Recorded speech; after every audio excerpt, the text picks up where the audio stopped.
Mathieu Glatre, bonjour. Bonjour. Tu es directeur du développement logistique B2C chez Dimotrans.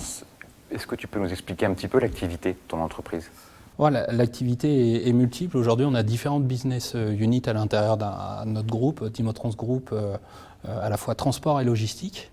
Donc on a une business unit qui est orientée route, qui est le métier un peu initial du groupe, à travers à la fois notre activité de commissionnaire de transport, mais aussi une messagerie nationale. On a toute une partie overseas sur notre business overseas adossé à aussi une fonction support de douane pour accompagner dans l'expertise tous nos clients. Et puis on a la business unit logistique qui intervient B2B, B2C pour pouvoir préparer les commandes, gérer toute la fonction stockage et délivrer et distribuer derrière en France, en Europe et dans le monde bien sûr. Alors, je vois que l'activité marche plutôt bien. Dimotrans, j'ai les chiffres sous les yeux, a clôturé son année 2020 sur un chiffre d'affaires de près de 400 millions d'euros consolidés, en progression de 3% par rapport à 2019. Ça, c'est les derniers chiffres que j'ai.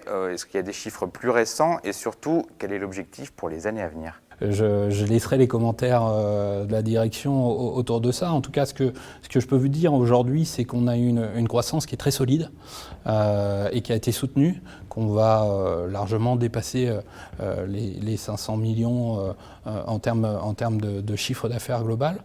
Bien sûr, nos ambitions sont d'aller plus haut et d'atteindre sous quelques années le milliard de chiffre d'affaires, et ça nous semble aujourd'hui atteignable.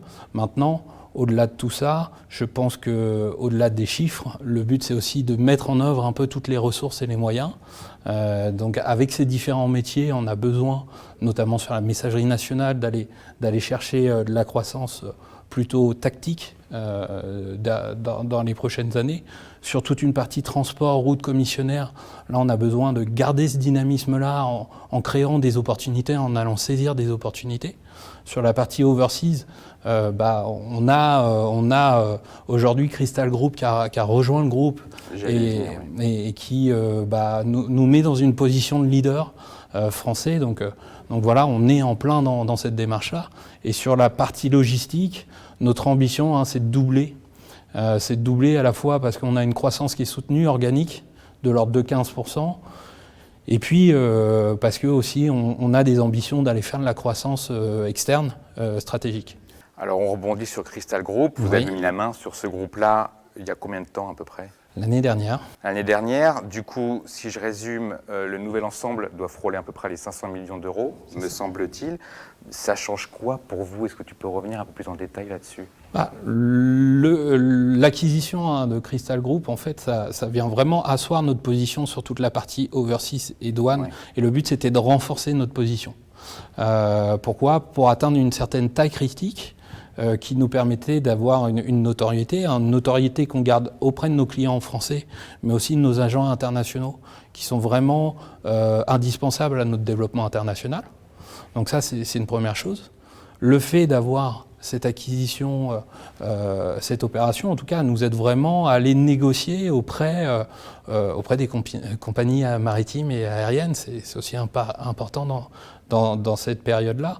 Et puis, d'avoir ce renforcement avec cette opération, ça nous permet aussi d'avoir un service qui est complet, de qualité, puisqu'ils sont vraiment reconnus sur le marché. Donc l'ensemble nous permet d'avoir un service global qui est intéressant et qui nous permet aussi de joindre à nos clients tout en gardant une taille intermédiaire qui nous rend un peu unique sur le marché.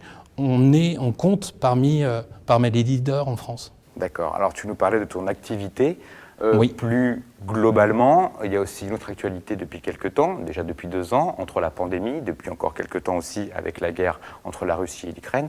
De quelle manière ces événements ont pu affecter la supply chain? C'est une question large, on est d'accord. C'est une question assez large.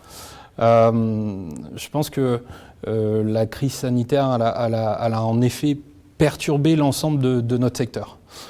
Pourquoi? Je pense tout le monde connaît la pénurie des conteneurs qui a affecté l'ensemble. La pénurie, elle a amené en déclinaison derrière un taux de fret qui a explosé, donc le conteneur aussi. Et puis on a eu, en termes de délai, un gros glissement qui permettait n'était pas d'anticiper.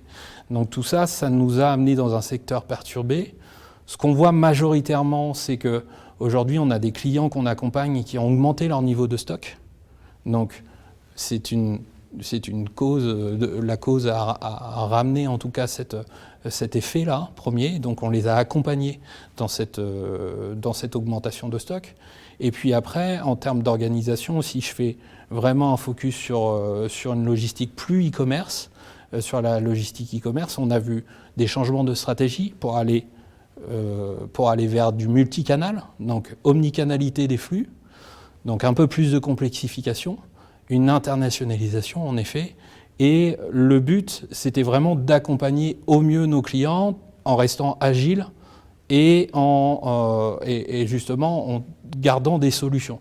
Donc la crise, clairement, elle a changé les stratégies, elle nous a permis de garder une agilité pour pouvoir toujours avoir des solutions et essayer d'anticiper un maximum.